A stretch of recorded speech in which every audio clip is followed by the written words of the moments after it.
소리로 함께 읽습니다.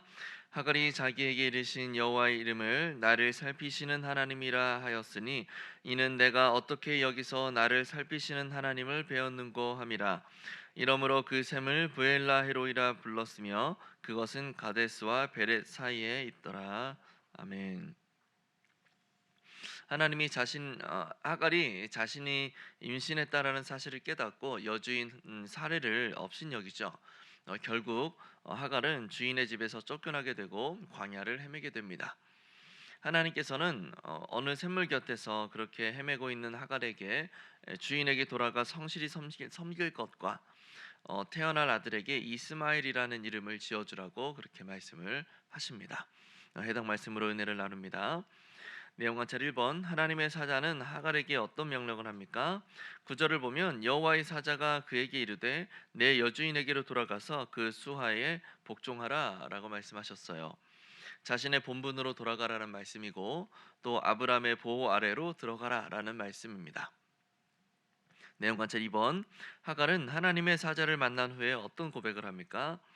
13절을 보면 자신을 살피시는 하나님이라고 그렇게 고백을 했고 그 하나님을 이곳에서 만났다라고 이야기를 해요.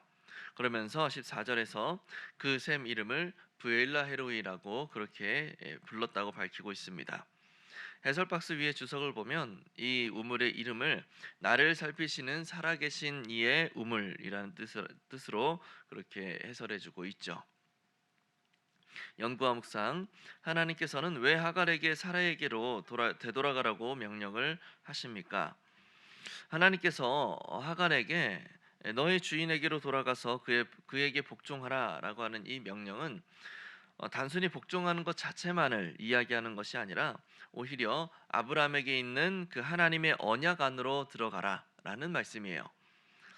그래서 하나님의 보호와 약속 안에서 아브라함에게 하신 그 하나님의 약속 안에서 하갈과 이스마엘을 위한 그 구원의 길을 보호해 주시겠다라는 그 약속을 해주고 계신다라는 겁니다.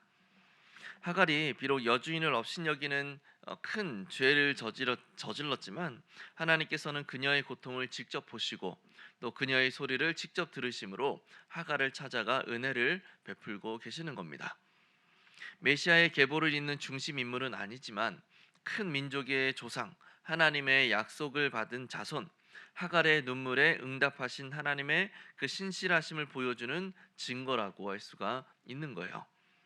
구속사의 주변부 인물이지만 그 주변부조차도 결코 하찮게 여기지 않으신다라는 거죠.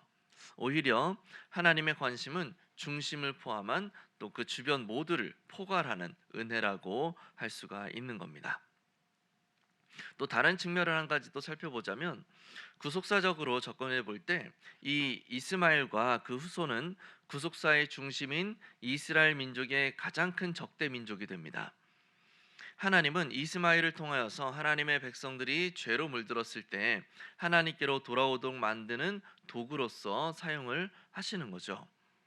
다만 이것은 하나님이 이스마엘을 미워하셔서 그렇게 일부러 이스라엘 민족을 적대하는 민족이 되게끔 만드신 것이 아니라 이스마엘과 그의 후손들이 스스로 하나님을 떠났고 하나님은 이것을 사용하셔서 하나님의 백성이 회복될 수 있도록 하는 그런 도구로 사용하셨다라고 우리가 이해하면 좋겠습니다. 자, 넘어가서 느낀 점입니다. 고통받는 자의 상황을 살피시는 하나님을 믿고 다시 어려운 현실로 돌아가는 하갈을 보며 무엇을 느낍니까? 사실 이런 모습은 굉장히 어려운 모습이에요. 어려운 일이고 그래서 상당한 결단을 요구하는 모습이라고 할 수가 있습니다. 유사한 상황으로 예레미야 선지자를 우리가 살펴볼 수 있지 않을까 싶어요. 예레미야는 눈물의 선지자라는 별명을 가질 만큼 그 사명을 감당함에 있어서 너무나 많이 힘들어했고 또 육체적으로 정신적으로 또 감정적으로 고통을 상당히 많이 겪었던 인물이라고 할 수가 있을 겁니다. 그래서 예레미야는 하나님께 자신이 도저히 이 무거운 사명을 감당해낼 수가 없습니다라고 그렇게 토로하기도 하죠. 예레미야 20장 7절을 보면 주께서 나를 꾀심에 내가 그 꾀매에 넘어갔습니다라고 그렇게 불평하기도 합니다. 그럼에도 예레미야는 그 심중에 불붙는 것 같은 그 강력한 성령의 감동을 이겨내지 못하여서 다시금 사명의 자리로 돌아갔던 인물이기도 하죠. 고통 가운데 하나님의 말씀을 받고 또 그 말씀 때문에 자신이 있던 그 자리로 돌아가게 됐던 예레미야의 이 모습은 하갈과 매우 유사하다고 할 수가 있을 거예요. 그리고 하갈과 예레미야 둘 모두 하나님의 뜻에 순복하기 위해서 굉장한 결단을 필요로 했다라는 것도 매우 유사하다라고 할 수가 있을 겁니다. 적용으로 넘어가서 힘겨운 상황에서도 나를 살피시는 하나님의 약속의 말씀을 의지했던 적은 언제입니까? 앞에서 이야기했던 것처럼 나를 살피시는 하나님의 그 약속의 말씀을 의지함으로 두려움과 또 힘겨움의 자리로 다시 돌아간다라는 것은 굉장한 결단을 필요로 합니다. 오늘 본문에 그 하갈이 했던 그 고백을 통해서 인생의 변화를 경험했던 어느 집사님이 있어요. 이 집사님은 여 집사님이셨는데 시골 교회를 다녔고 젊은 시절에 이 사고를 당해서 하반신이 마비가 된 거예요. 거기다 남편도 일찍 세상을 떠났고 자녀들은 이제 돈 벌겠다고 다 이제 서울로 떠난 상태였습니다. 혼자 지내는 거죠. 몸에 큰 장애가 있는 상태로 혼자 지내는 시간이 많다 보니까 자연스레 마음에 우울감이 많이 생겨나게 되는 겁니다. 하나님 왜 저 같은 사람을 만드셨습니까? 외롭고 힘들고 너무 고통스럽습니다. 하나님이 저를 보고 계시기는 하는 겁니까? 하면서 날마다 하나님을 원망하면서 이렇게 하루하루 살아가는 거죠. 그러던 어느 날에 이제 성경을 읽는데 오늘 본문을 읽게 된 거예요. 그리고 13절에서 하갈의 당신은 나를 살피시는 하나님이십니다 라고 하는 그 고백을 읽을 때 하갈의 인생과 자신의 모습이 다 겹쳐 보이게 된 거죠. 그러면서 내가 아무리 무가치해 보이고 내가 아무리 이렇게 좌절감 가운데 있더라도 하나님은 나를 보고 계신다. 하나님이 나와 함께 하신다라는 사실이 마음에 확 오게 된 거예요. 그리고 그때부터 편지 사역을 시작했다고 합니다. 여러 힘든 삶을 살아가는 사람들에게 손편지를 쓰면서 그 사람들에게 자신의 이야기를 들려주는 거죠. 그리고 그런 이야기를 들려주면서 위로해 주는 거예요. 여전히 휠체어에 앉아 있지만 그 마음과 그 삶의 모습은 완전히 바뀌게 된 겁니다. 그렇다면 결단으로 넘어가서 나를 살피시는 하나님의 말씀을 붙들고 끝까지 인내하기 위해 무엇을 실천해야 될까요? 이렇게 보면 어떨까 싶습니다. 먼저 과거에 하갈처럼 내가 힘들었던 순간을 기억하는 겁니다. 그리고 그때 내가 붙들었던 말씀이 무엇이고 그 말씀을 붙들고 내가 어떻게 승리해냈는지, 하나님이 어떻게 나를 보호하시고 인도하시고 승리하게 만들어 주셨는지를 적어보는 거죠.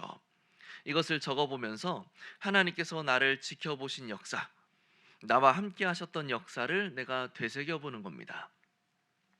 과거의 간증은 오늘의 인내에 불을 지피는 불쏘시개가 될 수 있어요.